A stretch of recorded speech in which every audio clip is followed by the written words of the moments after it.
This podcast is sponsored by nobody. Hey dudes, welcome to Splat from the Past, the only 80s themed horror sci-fi show where things can get totally radical. Now today, I will be welcoming back the beautiful and talented Jere Rae Mansfield. She was in the 1982 cult horror film Deadly Games, a very underrated cult horror film that her husband had made. And today we are going to nerd out on the entertainment of our youth, talking about film, television, music, and for the first time ever, I'm going to talk about books as well. She mentioned to me that she read a lot of books in childhood, and I had been contemplating it for a while to talk about books. So we're going to talk a little bit about books as well. And it's going to be great to talk to her again. Last time we talked was around Christmas time of 22, and it's going to be great to catch up with Jera again. And she's a great lady, and I'll see what else she's doing as well. And she's a San Mateo native. She grew up in Hillsboro and went to Burlingame High School, my rival high school, and I'm sure there'll be plenty of relating to do. Um, and also, rest in peace, past guest Annabelle Schofield. I had her on the podcast back in 2022 for the 40th anniversary of Blood Tide. She was a gorgeous force of nature. Go check out that interview, episode number 1451. She had a tough go in Hollywood, but her beauty will live on forever. And also, rest in peace, Neil Sedaka. Don't take your love away from me. Don't leave my heart in misery. Such a great song. First time I heard it was on Family Matters. And I was like 8 years old when I first heard it. And it's a sad, sad loss to music that we lost Neil Sedaka. So yeah, here is my new interview with Jere Rae Mansfield.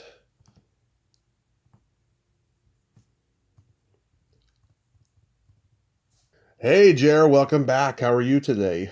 I'm well. How are you? I am fantastic. Despite the fact that the world's getting crazier and crazier, I am blessed. I cannot complain. And I am so glad to be talking with you again. Well, I'm very grateful that you called. It's brightening up my entire day.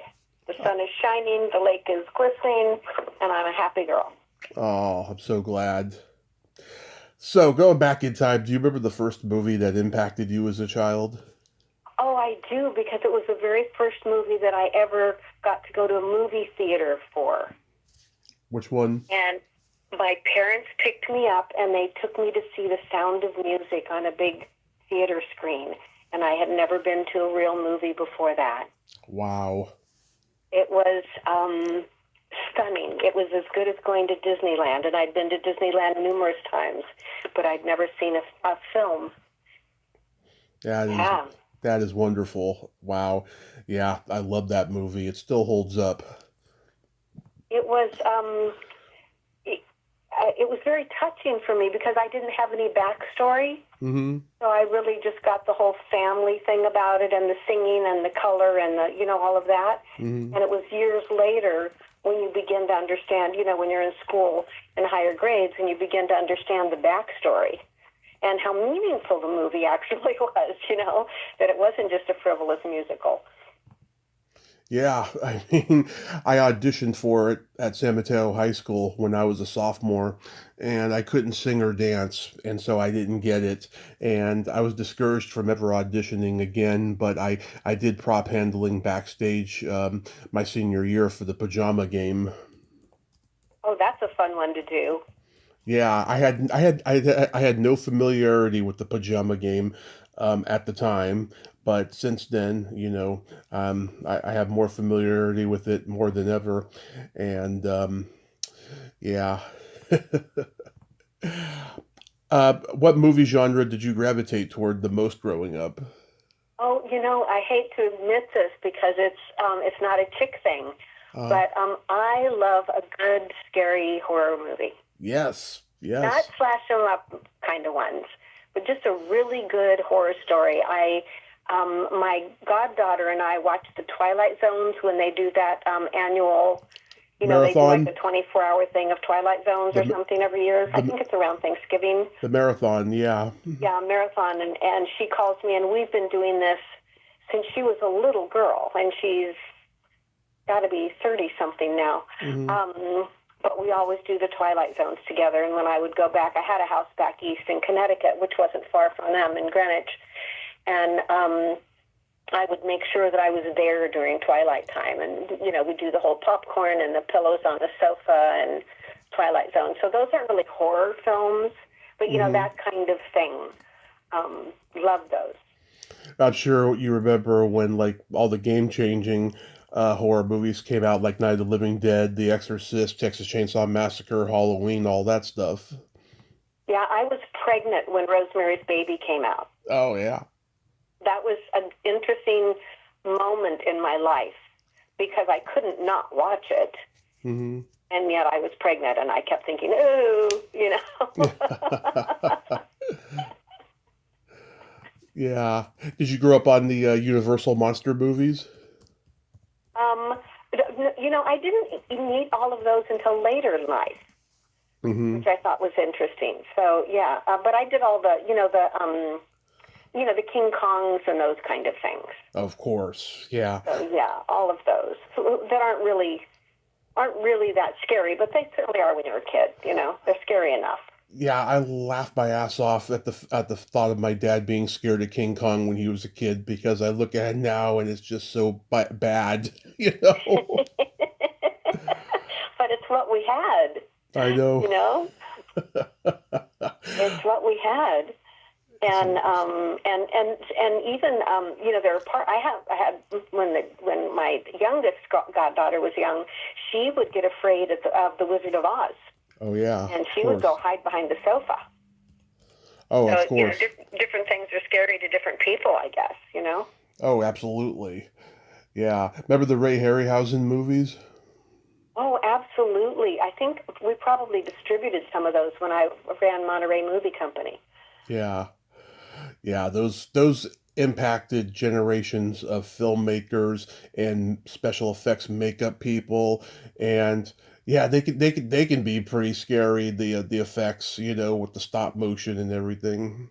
Exactly. I would wish any of your listeners that when they go visit any of the movie studios, like the Universal tours or the Warner Brother tours or anything, that their first stop is the makeup room.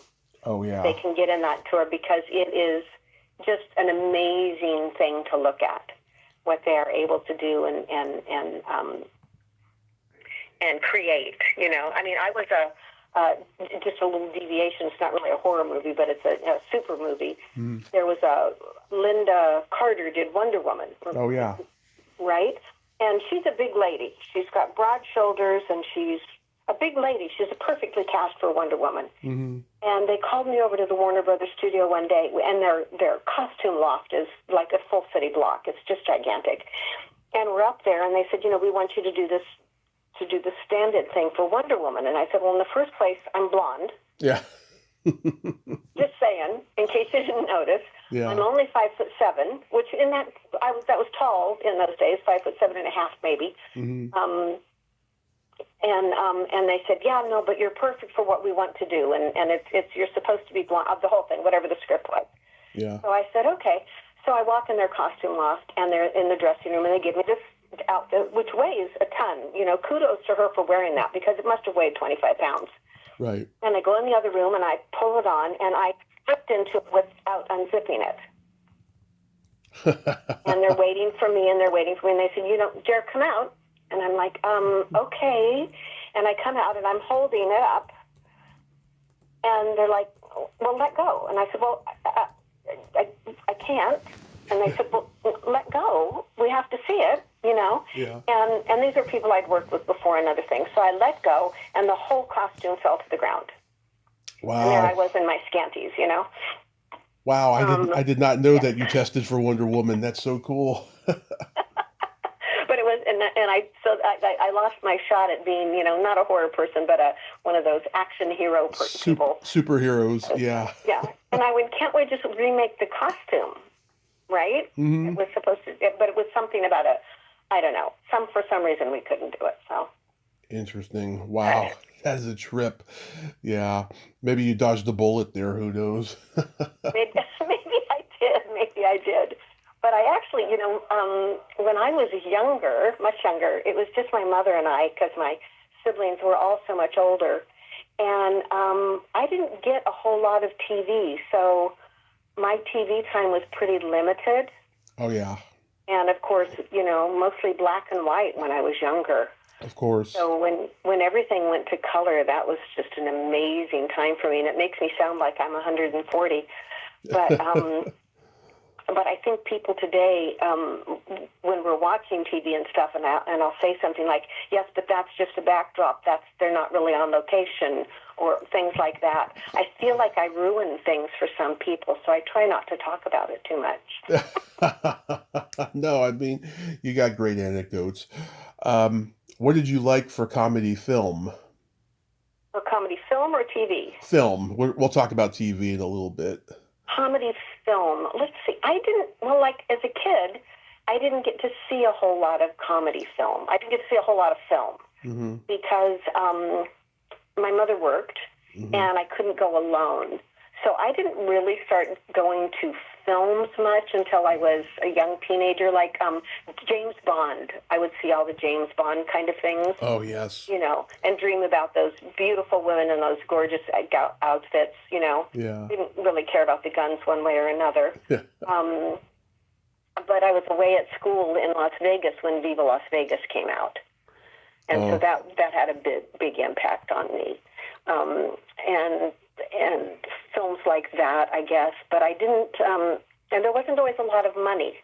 Even though movies were cheap, and it was a cheap thing to do when I was little. Like the second movie I think I ever saw was Lady and the Tramp. And, when you're a little girl, forever in your mind will live the two of them eating that noodle of spaghetti, and meeting in the middle. I mean, that's something that if you've seen that as a little girl, it will just always be there. When you meet your Prince Charming, that's the picture that pops into your mind. Yeah. Did you have any movie star or TV star crushes? I didn't. I've always been rather, I hate to say this, but I've always been kind of rather blasé about that. I mean, I would meet people, and actually, here's a cute story. I was, as you know, I was in the business, and my agents in those days, would send you to things just to be seen. And so one time I get a call from my agent, and they said, there's a shoe store opening on Rodeo Drive, and you need to show up for cocktails between blah, blah, blah, blah, blah, blah. Yeah. And I went, I'm not going to a shoe store opening. Yeah. And they said, by the way, you are. There's a parking structure across the street, and you should be there no later than 6 or whatever it was. And I'm like, okay. So I dress all up, and I go, and I'm like, I had no idea why I was ever going to these things. It was never my intention to be a star. I was literally working to feed my children. Right. And I walk in, and take the obligatory glass of champagne or whatever they serve in those days. And I'm walking around, and I went, I'm looking at shoes that cost the price of, someone's tuition. And I just was so out of place. And, this little beach girl from California. And I walked to the back of the room, and there's this very handsome man sitting there with these blue eyes, just stunning blue eyes. And I walked over, and I kind of sat down, and I said, you look just like Paul Newman. Yeah. I said, you remind me of Paul Newman. And he went, I am Paul Newman. Oh, wow. That's crazy. And then I went, okay, I've got that out of the way. Yeah. So that, I think every young actress has, some sort of embarrassing moment, and that one was mine. Wow. But I didn't, because I didn't see a lot of TV and whatnot as a kid, I didn't grow up with the TV on all the time like people do. So going to a movie was a big deal. Yeah. Now, you and I are both from San Mateo County. Like, did you go to the Burlingame Drive-In? I went to the Burlingame Drive-In only a couple times, but here's why. I worked weekends. because I had to work in order so that I didn't have to live away at school. So I worked weekends, and all my friends went weekends. And this was the concert era. And if we went anywhere other than a movie, we went to the concerts. And I would always drive as a designated driver because I was the only one who wasn't doing drugs. But usually if I had a night off, I went there. So I'm sure I went for a few times because I'm remembering now those weird speakers and whatnot. Yeah. And I remember being heartbroken, even though I hadn't been there that often when I didn't see the Burlingame Drive-In anymore. You know, drive-ins. Have they completely gone away, or are they somewhere in Middle America? Apparently, there's one in San Jose, but the Burlingame Drive-In closed down when I was about 18. But my parents started taking me there when I was 2, because my dad had gone there when he was a kid in the 60s. My aunt took him to see the 1966 Batman movie. Him and my uncles, they all went in 1966, and they started taking me when I was 2. I mean, they took me to see Weird Science and Rambo 2. They were playing in the summer of 1985, and they took me to see a lot of movies when I was 2, 3 years old. Then they stopped taking me for a while because I was either falling asleep in the car or getting out of the car and knocking on windshields. Sounds like what you do today is knock on all of our windshields. Yeah, and do you remember there was a Fox movie theater in downtown San Mateo? Oh, absolutely, with that beautiful logo and marquee. Yeah, it was long gone by the time I came around. My dad told me him and his best friend Carlos Cadona, who became the first guitarist in the Dead Kennedys, they snuck into that theater to see Dirty Harry and Fritz the Cat on a double bill. I don't know how anyone ever snuck into that theater, but that's an amazing story. Yeah, that was a beautiful theater. I miss those beautiful marquees. You know, because I remember when I went to my first movie that was part of the thing, is they looked like castles or palaces outside. They were really very, whereas now we just have these cement block things with a bunch of lettering on them. Yeah, oh my God. We had so many movie theaters when I was a kid, and they all went away quick. We had the Hillsdale movie theater. We had Fashion Island Mall with a movie theater that I just I remember loved. that. Yeah, I loved it. It was my favorite one, and I was so sad when it went away. And by the time I was in high school, they were all gone, and all we had left was the Redwood City movie theater, which is still there. And then the new downtown San Mateo theater came around 2003 when I was 20. I tried to get a job there. I was always trying to get jobs in movie theaters and video stores, and they never took me. And to this day, I never understood why. I can't imagine that. I think, in my opinion, I think they don't want experts like Quentin Tarantino when he was, in his early 20s working in the in the movies and stuff, because I don't know, there's a weird stigma of like, yeah, we don't want movie geeks here, and we don't want to break them if they become famous, kind of an attitude. Wow. I see, and I would think that would be great, because then you have something to talk to the patrons about, Exactly. I'm just guessing. I don't know if that's the reason, but I'm thinking that that's the reason why. And I was always sad about it, always, but it worked out for the best. I found working in other retail jobs, I hate it. I just don't have it in my DNA to deal with a lot of assholes. It takes a special type. It does. It does. So getting more into television, yeah, like when you did watch it, I mean, were you watching sitcoms?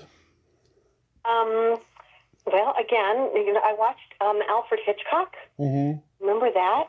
Of course. So I Do, do, do, do, watched do, Alfred. do, do. Yeah. Exactly, right? Yeah. And I watched when I was younger. Again, my mom worked, so she used to put in a full day, come home, make me dinner, spend time with me and homework and stuff like that, and then often go back to the office. And after that, I was allowed like one TV show or something.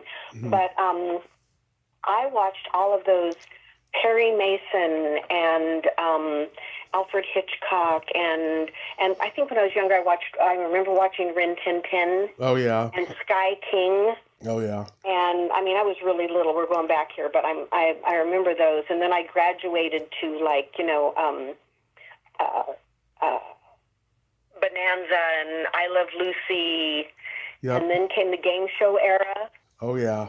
I liked I've Got a Secret. I don't Mm-hmm. know why. I must have been very young, but I wrote down a statistic the other day because I was curious. And remember, we were still watching TVs on what is now the size of someone's, computer monitor. Oh yeah. In 1955, there were 35 million households in the United States with TV. Right. The population was 151 million. God. Yeah. That is insane. Yeah. So, there was not a TV in every house. Yeah. Like, what is that, 20% or something of the people had television.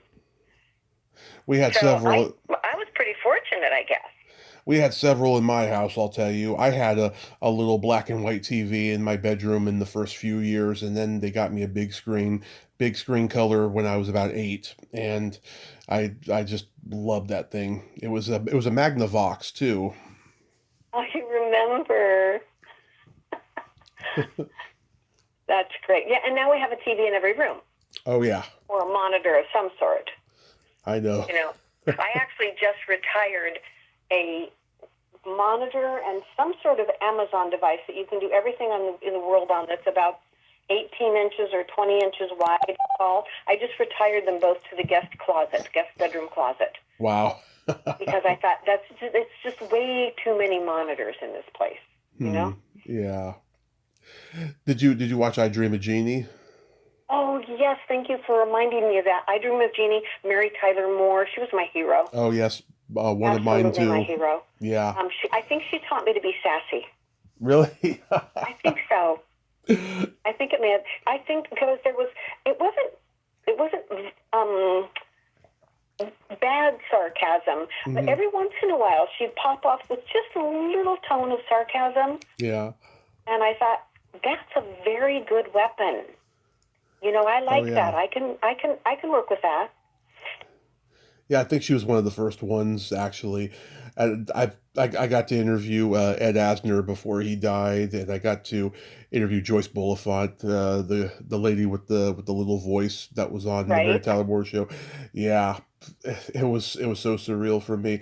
I'm still a huge fan of that show, and Chuckles the Clown. Oh right, forgot all about that. That's a classic one. Yeah, the one where she goes on the date with the journalist who's like writing all this dirt about Murray and Lou, and Lou's like, you told him I drink as much as I drink. Right. I love that one. I think shows like that too were when we were as kids introduced to the concept of alcohol and cocktails and things like that. Oh yeah, I mean back then anything went, I mean so much stuff you couldn't get away with now. Yeah, I mean just listen to that conversation you just recited, right? Yeah. I remember one time on MASH, it was the first episode with Colonel Potter, and he's going on about all these reports of all these things of all these trouble that Hawkeye has caused, and he says to him, "I gather you drink," and Hawkeye's like, "Only to excess." Only to excess. I like that. Yeah. I love that you mentioned that MASH because I live now currently in the Malibu Mountains. Yeah. Overlooking a beautiful Malibu lake and looking at the old MASH site. Oh, yeah. I can hike to the old MASH site. There's nothing there anymore, but they used to leave the remnants of the helicopter and stuff. And people, you know how people can be. They have to take a piece of something with them when they go. Yeah. And they took everything. But, yeah, MASH was something. I'm so glad you brought that up. That was just... that was like today's people watching Yellowstone. It was just MASH was on that. The world stopped for that, didn't it? Yeah. I just love how LA would fake other areas on TV back then. The Dukes of Hazzard took place in Atlanta, and they made the Warner Brothers backlot look like Yeah. Atlanta. I just don't know how they did it. It was just spot on, you know. And I've never been to Atlanta, but like I can just imagine that's what Atlanta would look like, you know. It's an amazing thing. We'll be watching TV to this day, my husband and I, and he'll say, "Look at that rock formation," and I'll say, "Yeah, that's right, just past Simi Valley, just off the 18 freeway. Mm-hmm. If you look up, right." And I lived not very far from the old Paramount Ranch, Yeah. which was a full size ranch that was built here by Paramount, Right. which all of those old cowboy movies were done on, and in the creek and all of that. And then the other ones, the smaller ones, the MGM ones, were done on the MGM backlot in Burbank. Oh yeah. And I can't tell you how many commercials I shot there, you know, either in Western garb or, you know, rodeo kind of things like that. And it's a much smaller studio, but they have a full-size Western town there. Oh yeah, there was a Spider-Man TV series in the late 70s that took place in New York, and it was shot in LA, and it looks exactly like New York when he's climbing up on the skyscrapers and everything. And then there's an episode where he goes out to LA, and you can tell that's LA, but like New York, you can't tell that's really LA. You know, and now we have CGI, and AI, so nothing is ever going to look the same. Yeah, I don't want to think about it though.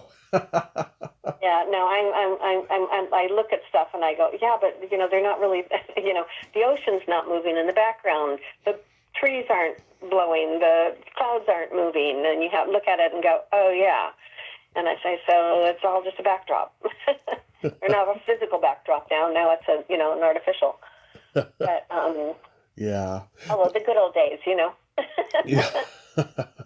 The reason I brought up I Dream of Jeannie was because, you know, there's that controversy with her belly button showing. Before the pilot even aired. Yeah, there was like a reporter on set who took a picture of her in her costume and plastered it all over newspapers before the pilot was even finished and it could air and stuff. So they had to reshoot it without her belly button showing. And then 2 years later, Barbara Luna and Nichelle Nichols broke that no belly button policy on TV on Star Trek. And I've talked to Barbara on the show, and I've met her in person, and she's very modest. She says Barbara Eden did it before me. I was like, yeah, but you actually got to show yours on TV before she could, you know, and that's something to be proud of. And when we took our selfie at the Hollywood show, she let me touch her belly button, and it was fantastic. Did you make a wish? I didn't make a wish, but it was that was my wish.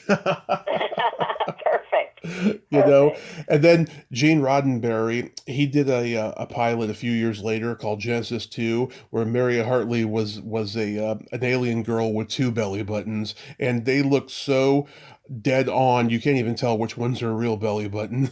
Wow, I never even heard of that. I don't think. Yeah, it just aired one time. He did a couple pilots that aired only one time. He did this one called Planet Earth, where John Saxon and a couple other guys, they're like the only guys left on Earth. It's all run by women, and women are treating men like slaves, kind of like Planet of the Apes kind of a thing. And all the women are showing their belly buttons in that too. Yeah. Interesting how that became the no-no, right? I know. Women in Egypt showed their belly buttons years ago. I know. It's interesting how that evolution happened. Did you see the Beatles on Ed Sullivan? Oh yeah, the Beatles on Ed Sullivan. I was at school in Las Vegas, and it was like the entire town practically shut down because that was going on. Oh. Everyone was in front of their televisions. We were all crazy lunatics for that. It was an amazing, amazing moment. I got to interview Mitzi McCall and Charlie Brill. You know, they went on right after them and completely bombed. And there's a hilarious story. They were backstage at the Coca-Cola machine before the show. John Lennon obviously saw them, so then he knocked on their door and said, "Excuse me, I'll need a Coke for Ringo." And they didn't know who Ringo was. All they knew that they didn't know the names of any of the Beatles. They just knew that there were these four young boys driving the American kids crazy. That's all they knew, right? So Mitzi was like, "A Coke for Ringo? What's that? A Jewish holiday we don't know about?"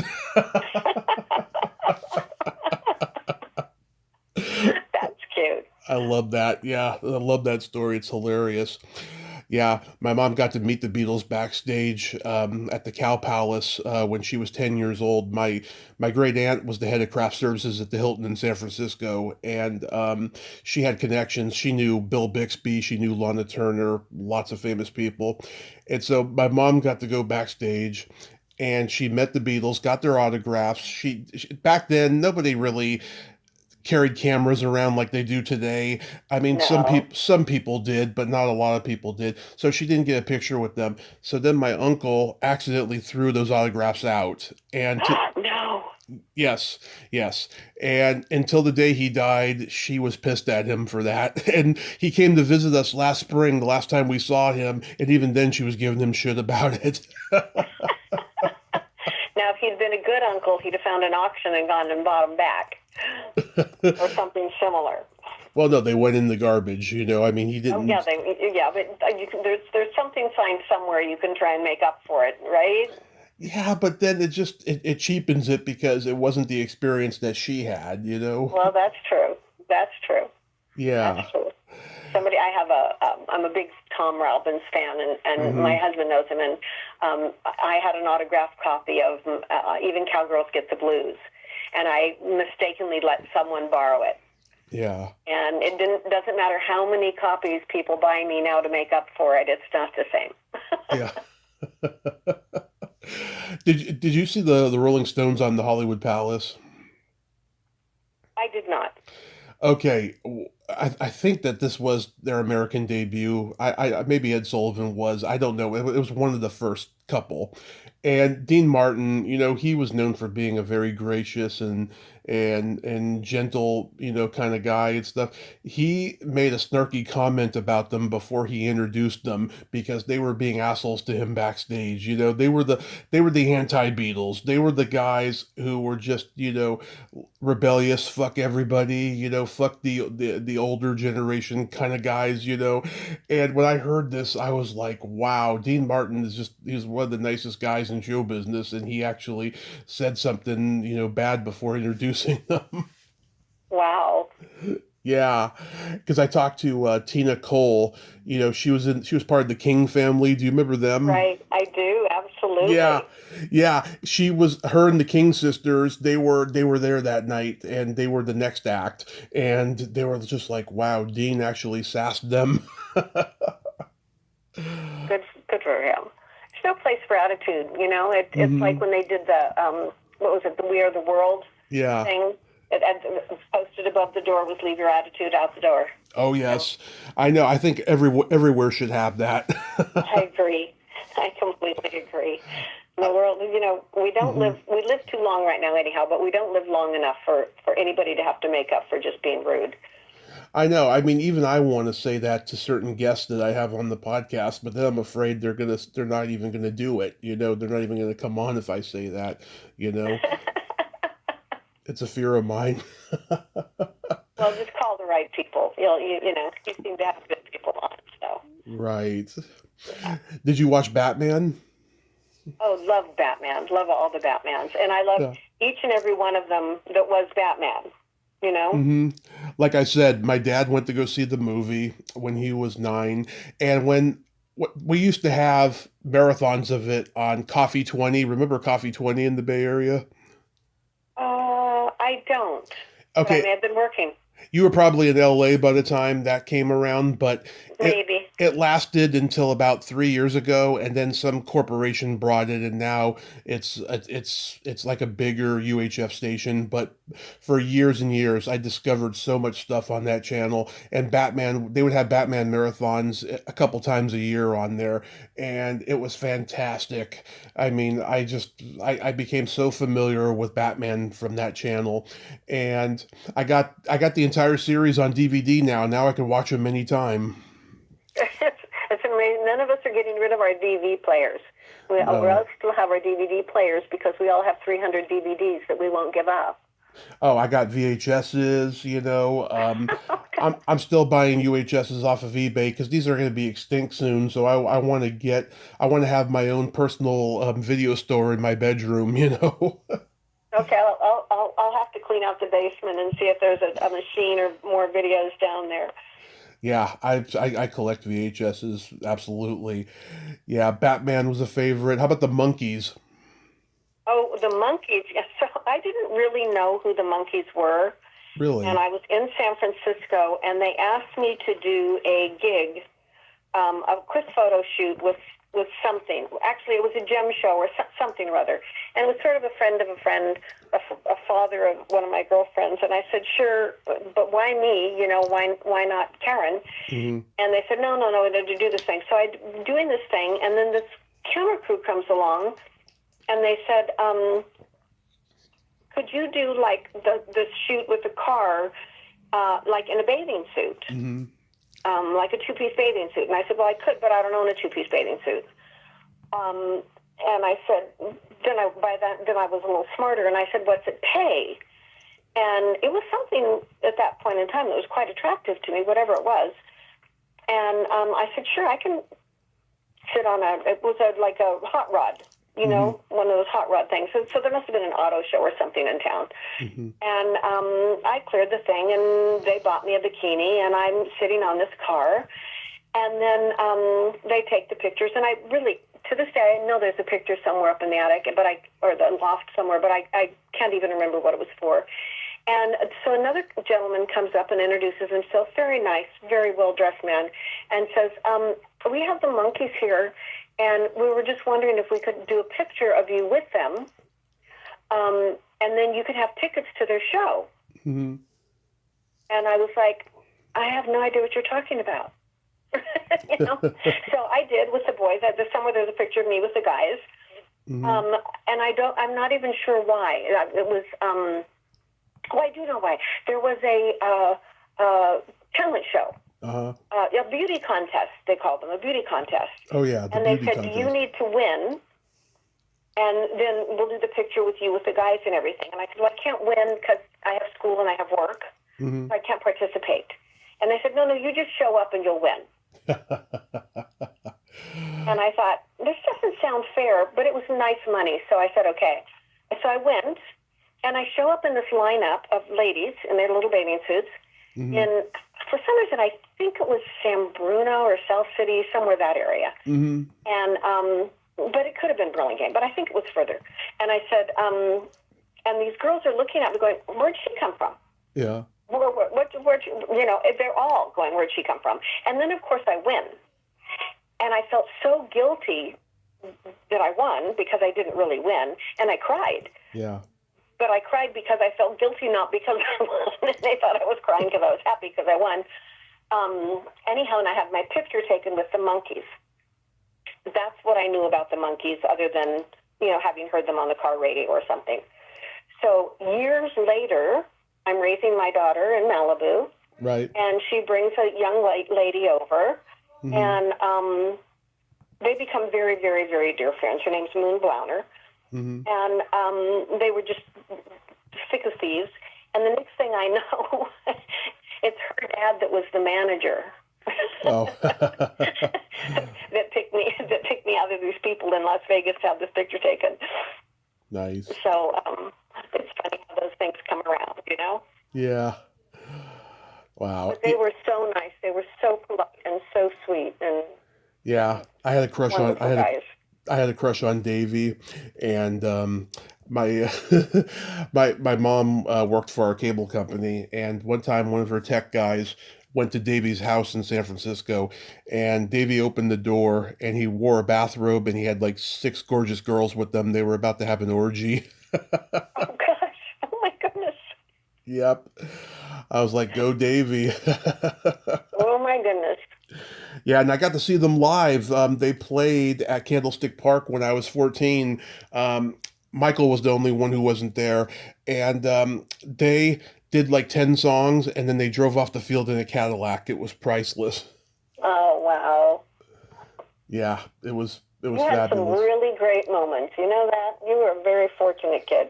I was. God, I look back now and I'm like, wow, did I actually experience that?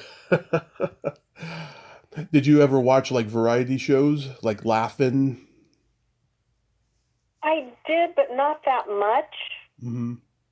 Um, Again, probably, homework or working, Mm-hmm. trying to that kind of stuff. I wasn't a huge TV person. Because I Right. hadn't really been brought up with TV much, but brought up with books. My mom was real big on books. So I had a couple of those childhood illnesses that are eradicated now, like scarlet fever, Yeah. and then I had a really rare case of the mumps and had to be hospitalized. And so I learned to read to entertain myself because we didn't have TVs in the hospitals then, in the dark ages.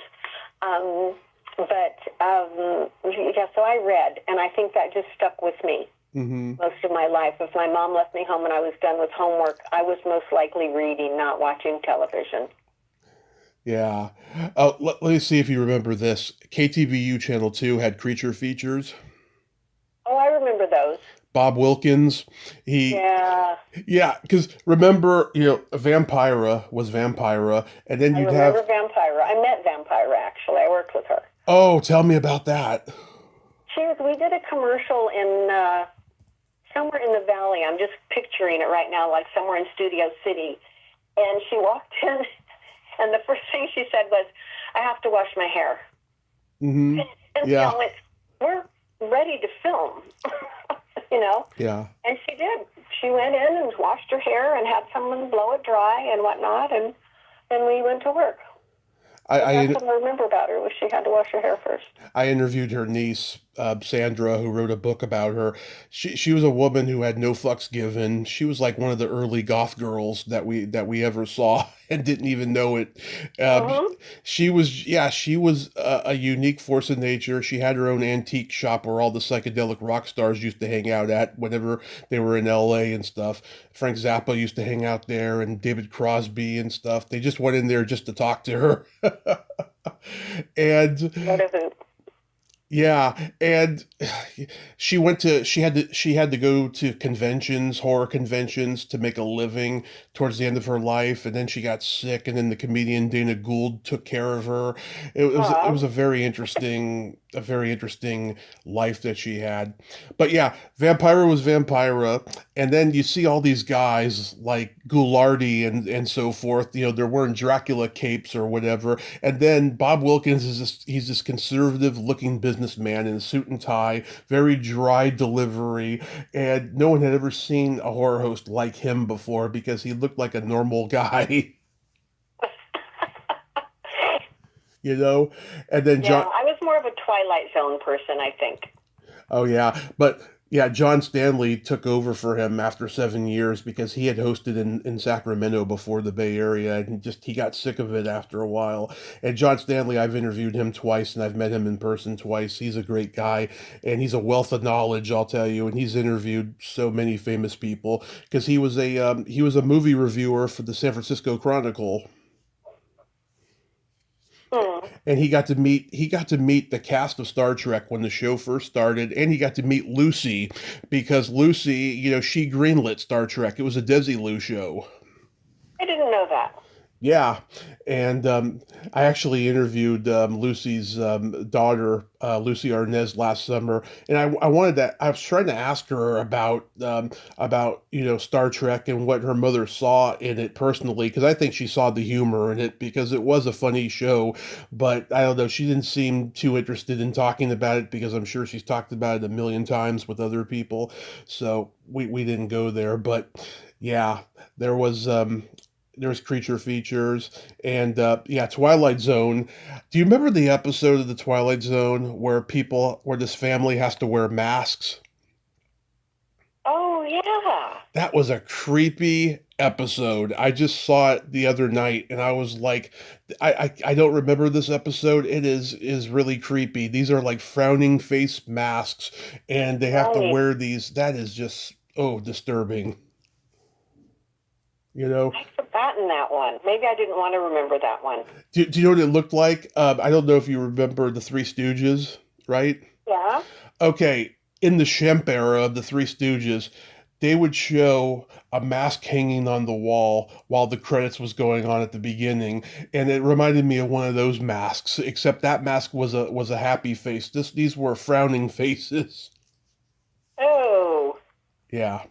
there must be a story behind that. I have no idea. I mean, I talked to Rod Serling's daughter once, and she told me a lot of the stories he wrote were based on things he experienced when he was in the army. He when he was in the army during World War II, he saw a lot of anti-Semitism and racism and a lot of injustices, and so a lot of his sci-fi horror stories are based on that. That's very interesting. Yeah, I mean, who knows? I mean, the mask one could have been a corporal punishment thing. Who knows? I don't know, but that was a disturbing one. Remember the one where there's the doll talking Tina? Oh, yes. Oh, It's a classic. Yeah, Telly Savalas with hair. yeah, yeah.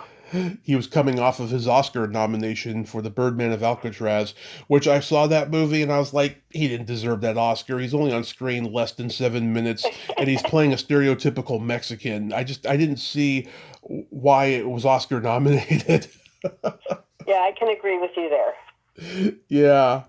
Burgess Meredith did several episodes, one where he's the devil, Yes, one where he misplaces his glasses. He's a my librarian. favorite. My Yeah. favorite of all, when he misplaces his glasses. Everyone tells me that's their favorite. Yeah, it's just, well, those of us that now wear glasses are like, where are my glasses? And we're always afraid we're going to step on them. Remember the one where Dean Jagger is the old man? He can turn into a bat and all these different things.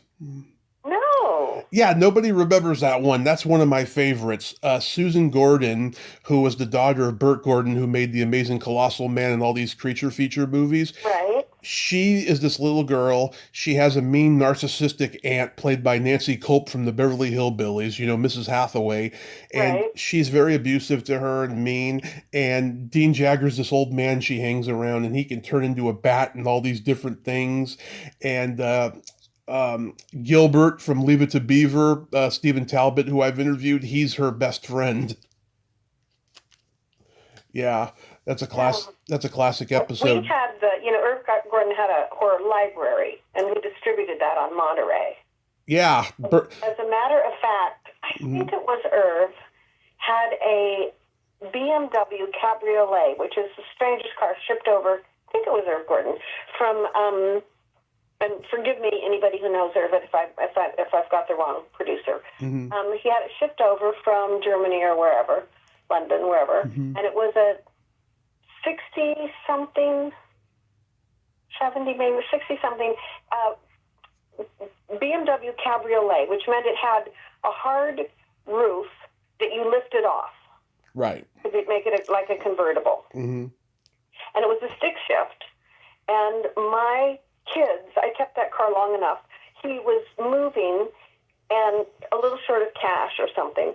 And so I took the car as collateral for cash, which he never picked up because he never came back. And my kids learned to drive a stick shift on Irv Gordon's BMW. Huh. So how's that for his tale? I'm pretty sure it was Irv. Because anyhow, we had his horror films, and that would be the connection. Yeah, he was badass. He made a lot of good ones. So getting into music, do you remember the first album you were given or you bought with your own money? I don't. Uh-huh. I don't. My dad had a rock band, so he had everything on vinyl. He got me into eclectic stuff. He had Beatles, Stones, Beach Boys, Carole King's Tapestry, Fleetwood Mac's Rumors, Johnny Cash live at Folsom Prison, lots of stuff. Yeah, I have all the Beach Boys stuff because I was with the Beach Boys for a while. Oh doing yeah? some stuff. And I lived on Mike Love had a ranch in Santa Barbara. Uh-huh. Not a ranch, a big plot of land with, I don't know, 5 or 6 homes or something like that up there. And I was pouting one year because I wasn't working and I wasn't getting the right jobs for the right thing because I wasn't willing to pay certain prices for that. And I grabbed my children and I said, we're going to Santa Barbara for the summer. Mm-hmm. And I called Mike and I said, is one of your houses empty? And he said, sure. And so I went up to Santa Barbara, and a bunch of wonderful people lived up there. on the property in the houses, and the boys would come and go, and they had a big they built a big studio there where they could practice and record and whatnot, and their sound engineer lived there, and we had a big center garden, almost very hippie-esque with the center garden and everything. It was really quite cool. And Charles Lloyd lived in one of the houses, the great jazz sax guy who still lives in Santa Barbara, I think. And we went up there, and we were just going to stay the summer, and I was going to just have time with my kids because I felt that I hadn't given them enough of me. And we flew kites, and they learned how to sail and ride a boat and all of those kinds of things that kids are supposed to do. And they'd been city kids, so they hadn't learned all of that quite so much. And they learned to surf, and then it came time to go back to school, and I didn't want to leave. Yeah. So we stayed for, I can't remember how much longer, not a real long time. But yeah, I went, and I would go with Mike and the boys on tours and be like not the roadie person, but be like the person that would be arriving with them, and then there would be like keys for the hotels and stuff, and everyone would just be waiting. And I'd go, can you not get your own keys? And if the roadie wasn't there, they didn't do anything. They just sat there. Oh, wow. So it was a very interesting thing.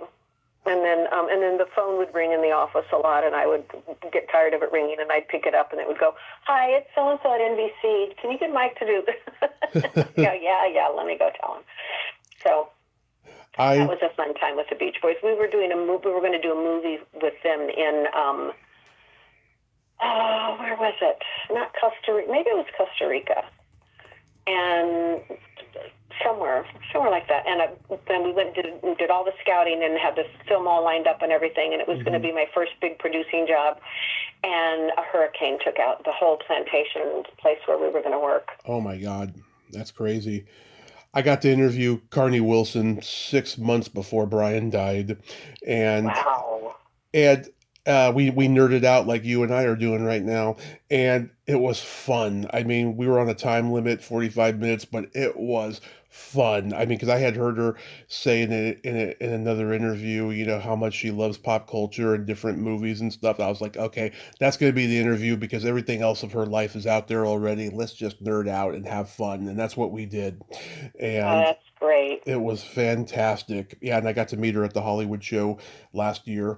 And perfect. It was a treasure. None of us ever locked our doors up there, and one night I'm laying in bed.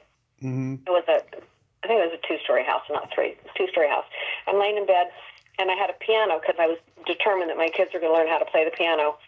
And there's this beautiful melodic piano being played. And I toss a little robe on, and I go downstairs, and there's Brian Wilson sitting at my piano in my living room, playing the piano at, 11 o'clock or whatever at night. And I just grabbed a little blanket and laid down on the sofa and listened to him. I said, "Hey, Brian." He went, "Hey, Jere." And I said, "Need anything?" And he's just playing the piano, and I sat on the sofa and listened to him. And then he got up a little while later and closed the lid down and walked out the door, and he said, "Good night." And he did that numerous times. Wow. I had my own private concerts by Brian Wilson, and we never, ever talked. We never had conversations. Interesting. You just come in, I guess we'd had the piano just tuned, It was quiet. I guess the house had a good feel for him or something, and he just played the piano. Wow. It was really cool. It was really something that I appreciated and was old enough to really appreciate. That I'm laying here on my sofa having a private concert. He was an artist, that guy. So beautifully. Yeah, he was an artist, that guy. God. Yeah. Do you remember your first concert? My first concert.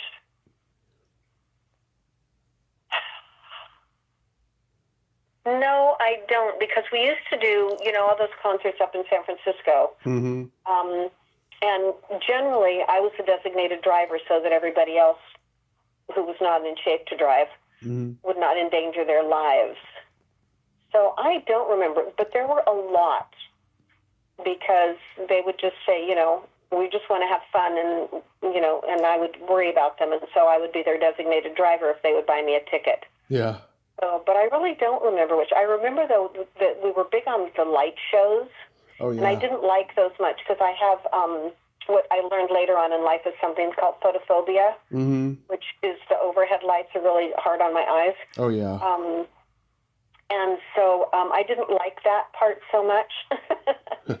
Yeah. But, yeah, I don't remember the first concert. I remember that I drove my girlfriend Karen Vigod's car to the first concert because she had the big enough car to fit. Usually we went in 4s and came home in 6s for some reason. Someone else would always pile in on the car. But no, do you remember your first concert? Yeah, I mean, technically it was that Monkees concert, but then my first real big concert was Alice Cooper.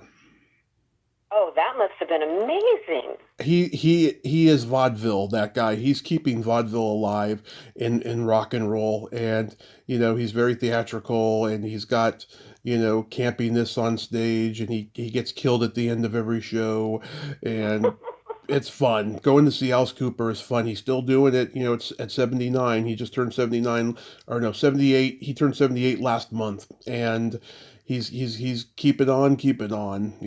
Wow. Yeah, I've seen some great concerts. I've seen Aerosmith live. I've seen Rush, Bad Company. Joe Walsh opened. I've seen Journey and Steve Miller. Lots of great people. Like my husband, he saw everything. So, but he's a music guy. Yeah. Some of us worked during high school, so in college. So. Do you remember your first makeout song? No, I should know these things, and I don't. I don't remember my first makeout. Wow. How sad is that? Well, you did mention you had your first child super young, so I can't imagine it was probably just happened so fast. Yeah, I don't remember it like a first. I remember what I think is a first boyfriend, but he didn't go to my school or anything. So, and that didn't last. Yeah. But I wasn't. I really did not think I was popular in school, and I went to a lot of different schools before I finally settled in Burlingame. Yeah. For the whole, time there of what I think really counted as what made me into more of a real person as opposed to, just a kid.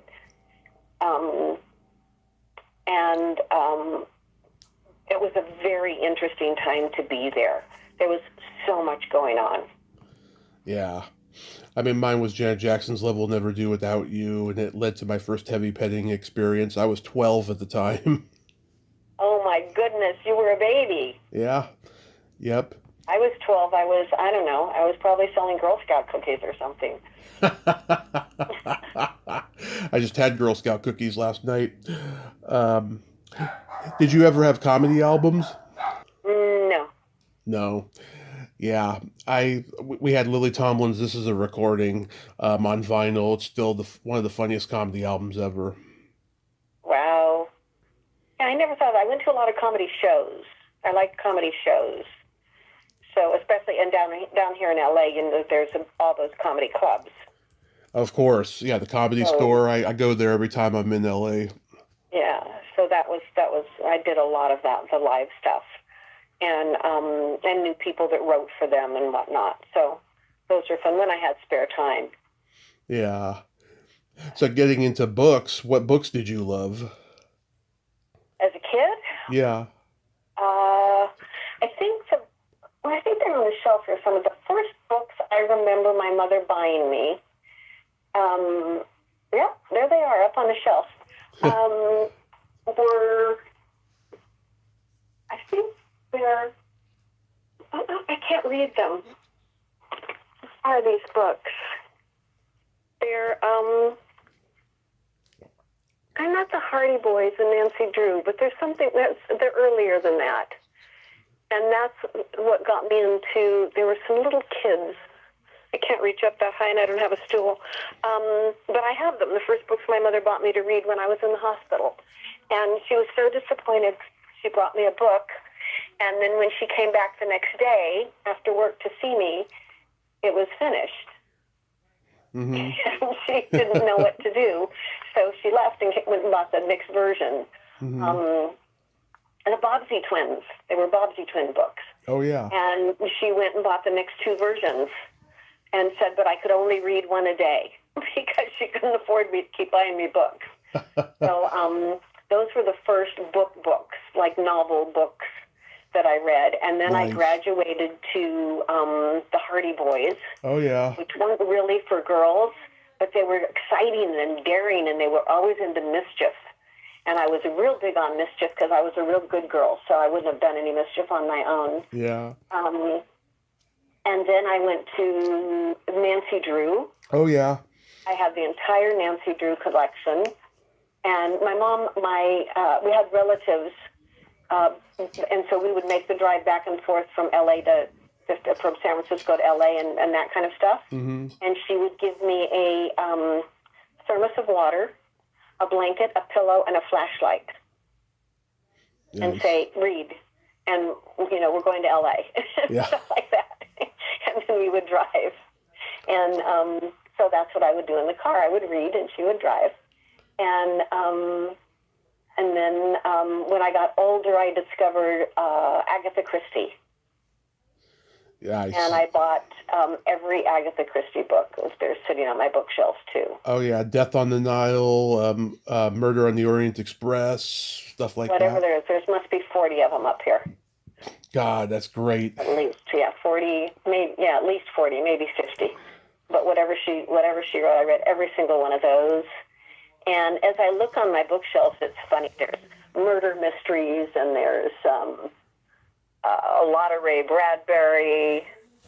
Of course, everything Tom Robbins ever wrote. Oh, yeah. But that was much later. Those were all as adults. Those are fantastic. But as a kid, I read. That was the big thing for me, was reading. It wasn't TV. But I remember watching things like, bits and pieces of things like Dragnet, because I still remember the music. And I remember when I first saw the big LA building, the downtown City Hall. Yeah. That was the first thing I said was Dragnet, I'm a huge Dragnet fan. I love Dragnet. I actually watched an episode last night for research for a guest I have coming on. Oh, how cool. See, I like it when the good guys win. Yeah, we all do, of course. Yeah, I used to read Dr. Seuss a lot. Cat in the Hat, Green Eggs and Ham. Remember, there were these books. They were actually sponsored by Dr. Seuss. They were called I Can Read All by Myself. Absolutely. I taught them to my little kids in preschool. Okay. My dad used to work at Preston's Candies in Burlingame. Really? Yeah. He was very close to Art Preston. Allegedly, my middle name Arthur is from him, but my mom says Dudley Moore's Arthur because she had a crush on him. Well, everybody gets their own story. Of course. I tend to like that one a little bit more. But Art's daughter, Sally, had these books, and she gave them to my brother, and then my brother gave them to me when I came of age, because we're 9 years apart in age. And we had Anne Can Fly, and The Whales Go By, and Cowboy Andy, and stuff like that. And I went gaga for these books. I loved them. I forgot the names of them for so long, and then thank God, one day God threw me a bone on Yahoo search, and I found them. Those were fantastic. Yeah, it's actually behind my desk. Where'd it go? It was right here a minute ago. I took it downstairs for the grandchildren. There was the Dr. Seuss book behind my desk. The grandchildren are coming this weekend, and I pulled a Dr. Seuss book that I'm going to make them read with me. Oh, that's awesome. Yeah. And then I do like fiction, but I love like movie star biographies and stuff. There was one I read about 20 years ago about Gregory Peck that was fantastic. I'm such a movie nerd. Like, I love like finding out the shooting dates of a movie, and like the shooting dates for every movie Gregory Peck ever made is mentioned in this biography I read. I should send you the bottom row of my bookshelf, which is let's see what's here: Vanity Fair's Hollywood, the Audrey Hepburn Treasury, A World of Movies, At This Theater. I could go on and on. Yeah. And speaking of books and stars, Jeff Bridges did a photography book. Oh, yes. That is probably one of my very favorite books. I can see it sitting here right now with a bunch of little tags in it of things. And it's if I need like a calming night, I can just pour myself a little sip of something and just sit and go through that book. And it just like, it's probably like Valium. You know, it just takes all the edges off everything. It's so, just to look at that book, it's so interesting and soothing. I don't know why. Yeah. Do you remember when the book of that Woody Allen movie, Everything You Always Wanted to Know About Sex But Were Afraid to Ask, came out? I do. I remember when I was 14, I found that book in my mom's drawer. I still don't know to this day why she had it. I really, really don't, because I read it, and even at 14, I realized this is like Freudian Victorian era shit. Exactly. This guy, you know, he's talking about how boys begin masturbating, and that how in World War II soldiers lost their genitals because they got cannons shot at them, and that when they were in the hospital, they believed that they would grow back. And all this stuff. It's like, where is this coming from? And this is 1968. It's not 1868 or whatever. Right? Yeah. It was nuts. That is a crazy, crazy book. That book does not hold up well at all. No. But it gives you some insight into Woody Allen. Yeah, well, that movie, I think, is hilarious. I mean, the way he constructed it and the fact that he has Gene Wilder falling in love with a sheep is just hilarious. Right? You know? Yeah. What a mind. What a mind. Here's a fun question. Do you remember the first time you discovered your belly button? No. Because I was a beach kid. Yeah. So I was always in a swimsuit. I mean, you know, if the weather was fitting. I mean, when I was in, gosh, I don't know, when I was in, I don't know, maybe 4th or 5th grade, the kids discovered that I lived not very far from the beach. Yeah. And that if we could we had longboards then. It took 2 of us to carry a longboard. We could go down to the beach and surf before school. Mm-hmm. And so we would sneak out and go surfing before school. And then one day I get called to the office, and I never got called to the office. I was a good girl. And I was like, I'm getting called to the office, right? I was probably ready to wet my pants. And all the kids, there were a couple boys and a couple girls, and they were all standing there. And the principal said, why do you all come to school with wet hair? Yeah. And we would run and we would change. We would surf, and then we would run back to my house and hose off a little bit, but probably not very much because it would be cold, and throw our clothes on and get on the school bus. Nice. And my mother never knew. My mother would have killed me if she knew I was surfing. She was horrified of the water, and we lived right on the beach. It was crazy. And she was terrified of the ocean. And, so that's how my mother found out that I was surfing. Yeah, I remember being 6 years old. I first started contemplating my belly button. Me and my friends used to compare ours, and I had this girlfriend. She had this adorable Audi. She used to let me thump it and poke it and all that stuff. You were an inquisitive kid even then. Always, yeah. And I remember when I was 26, I met this girl on a dating website, and we went on a coffee date. And in the middle of it, we went down the rabbit hole of talking about belly buttons. And she told me that if I had a doorknob Audi, it would be a deal breaker. So I lifted up my shirt and showed her how deep it was. And then she got this big old sigh of relief, but yet she still didn't want to see me after that. She told me an email let's be friends because she doesn't see a spark in me, she said. Okay. Well, at least she was honest. There's something to be said for that. I couldn't resist those gorgeous blue eyes that she had. Those are the most gorgeous blue eyes I had ever seen on a woman in my life up to that point. There you go. I mean, they weren't pale like Meg Foster, but they were very beautiful, I have to say. Sparkly is what they were. Well, they are the window to the soul. I agree. So, since the last time we talked, I've gone back and watched Ralph Bakshi's Lord of the Rings, and oh my God, it holds up. I mean, it is beautifully drawn over the rotoscope live action, and I still think it's a masterpiece. When you saw the movie first put together and everything, what did you think of it? I was stunned. I was really, really stunned because Yeah. I had no idea. Even though before we began shooting, he walked me through and said, "This is what we're going to do. This is what it's going to become. This is how it's going to." And still, you can't imagine it, you know. And yet he imagined it, and that's what it was. That's what it became. And I'm surprised at how many people have not seen it. Yeah, You know? I tell people all the time, I cannot get through the Peter Jackson ones. They're too long, but the Ralph Bakshi one is a masterpiece. It holds the record for the longest animated film, over 2.5 hours, but it's worth it. It is just beautiful from start to finish. And yeah, around the time after we talked last, I had Sharon Baird come back on to talk about it, and she was Frodo. Do you remember anything about her on set?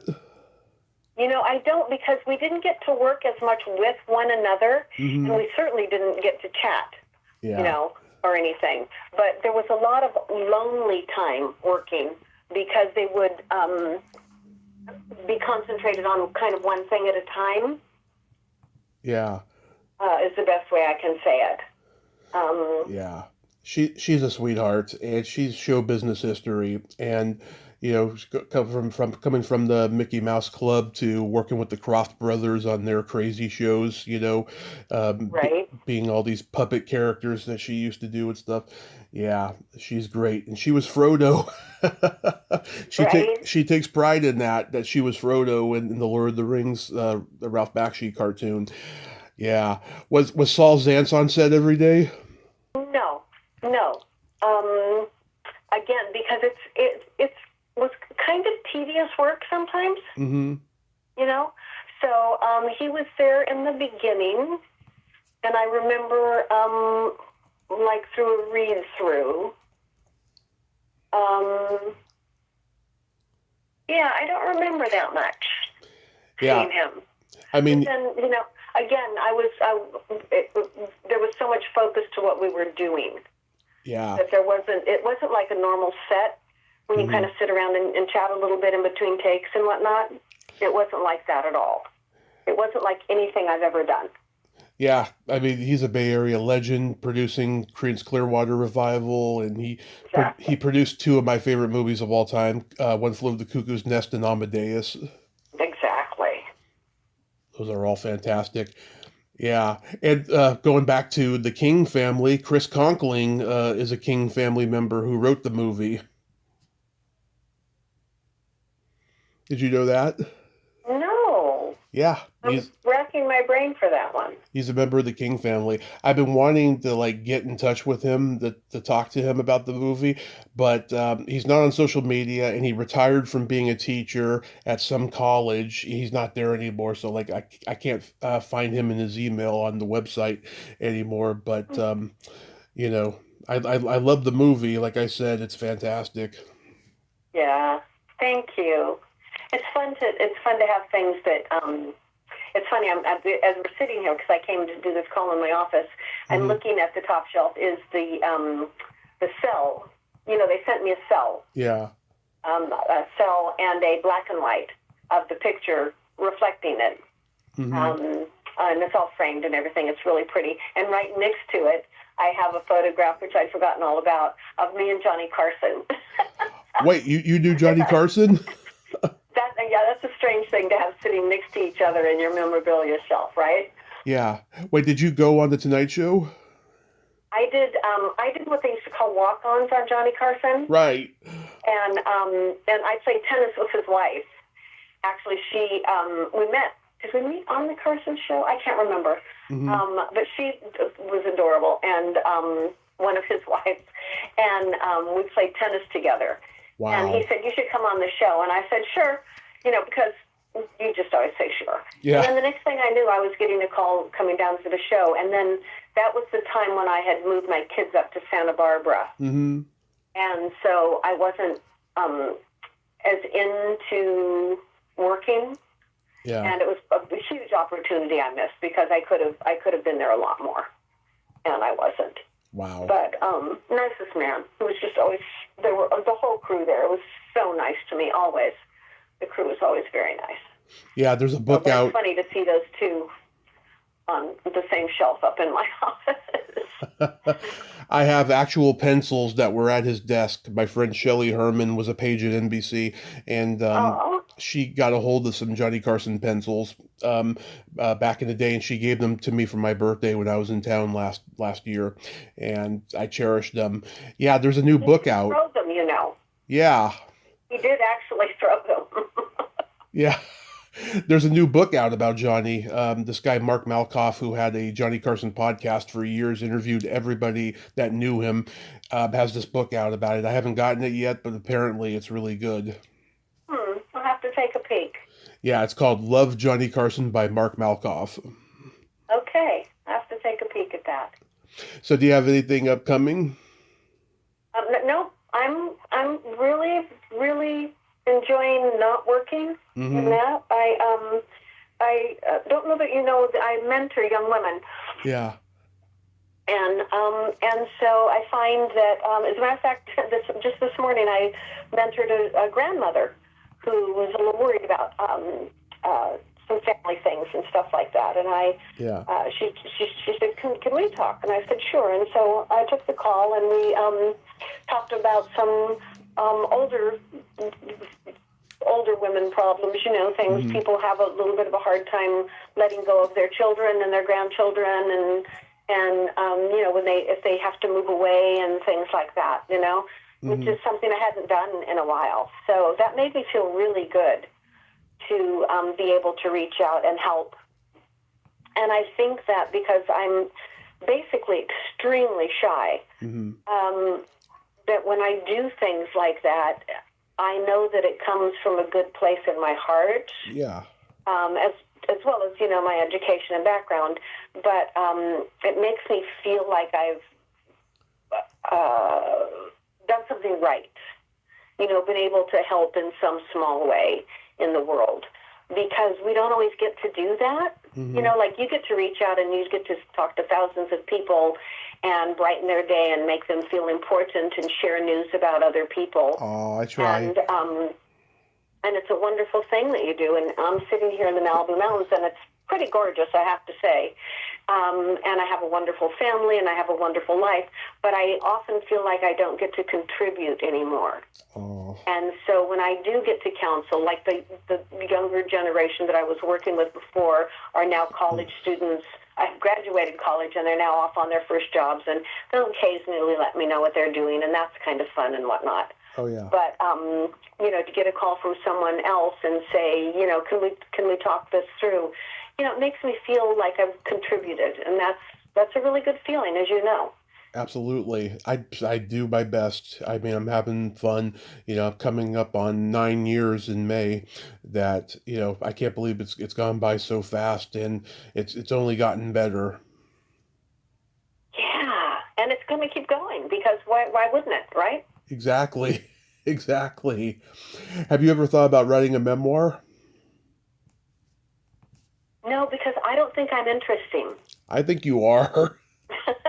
You're very, very sweet. You're very, and also you don't get to realize this because, of course, I'm talking to a blank screen here, and you have a wonderful personality. But I'm extremely shy. I'm extremely shy, and so it's people that pull me out of that, like you do, that make me recognize that I have, you know, maybe something to share or something to bestow on other people.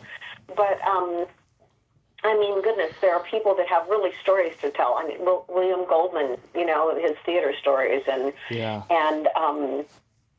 I mean, just so many. I have so many biographies sitting here on my shelves of people that have really interesting things to talk about and share that no one could possibly care about mine. I think you're being modest. I think you got great stories. You know, you pull out these little nuggets, you know, about, you know, living with the Beach Boys and meeting Johnny Carson. I think you have a lot more that you could tell. Oh, thank you. You know, it's funny because everything I did, I don't think of, like, when I think that I was, you know, there on the thing with the Beach Boys, I'm so honored to, like, when I tell the story about Brian coming in and playing on the piano. I was so honored by that he felt comfortable enough to do something like that, you know. Mm-hmm. And I felt like when Bakshi called me to do, I mean, Lord of the Rings was in my reading was one of my favorite things in the world, and to be called to do something like that, I was shocked and felt so privileged Mm-hmm. to be included in those things. And it's nice to have those in my life. And I don't think, now that you're mentioning it, I don't think I've ever actually shared that with my children or my grandchildren Mm-hmm. about what an honor it is to have been able to be included in the things I've been included in my life. You know? Yeah. And as I look around my office, I have like all these awards for films and things like that I released Mm-hmm. and let the world see and those kind of things. And I have a couple, like there's a Woman of the something or other award, and Yeah. there's some other awards around here that I don't feel deserved at all. And I realize that now, that somebody thought I deserved them. And that's kind of cool. Well, I think you do deserve them, and I think you got great stories. So it's something to consider in the future if you ever get bored. Well, if I do, then you have to be my editor. I would definitely even write a foreword. I mean, I'm nobody, but I would write a foreword for you. You're very sweet, and you are everybody, because listen, all Oh, the people that listen to you and love hearing the things you have to say. I appreciate that. Appreciate that. I have a couple jokes for you. Okay? You know how tofu and a dildo are the same? I do not. They are meat substitutes. That's very good. Thank That's you. very good. Thank you. What's the worst thing about a Southern family's Thanksgiving? Worst thing about a Southern family's Thanksgiving. I have no idea. The sexual tension.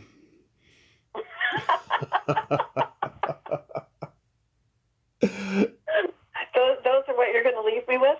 Yep, jijing, I'll be here all week.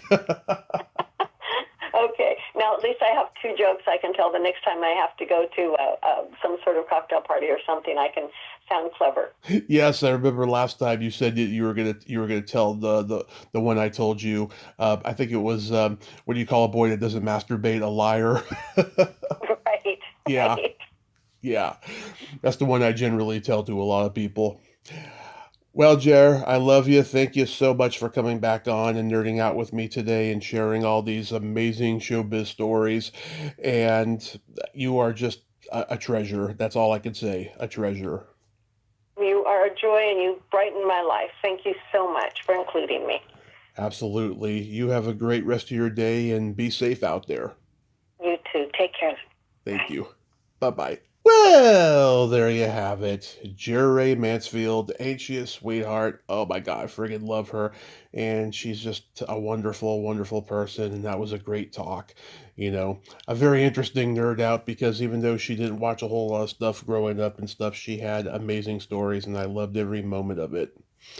Well, until next time, this is Tommy Throwback Kovac saying there's no shame in living in the past because the present sucks. Later, dudes.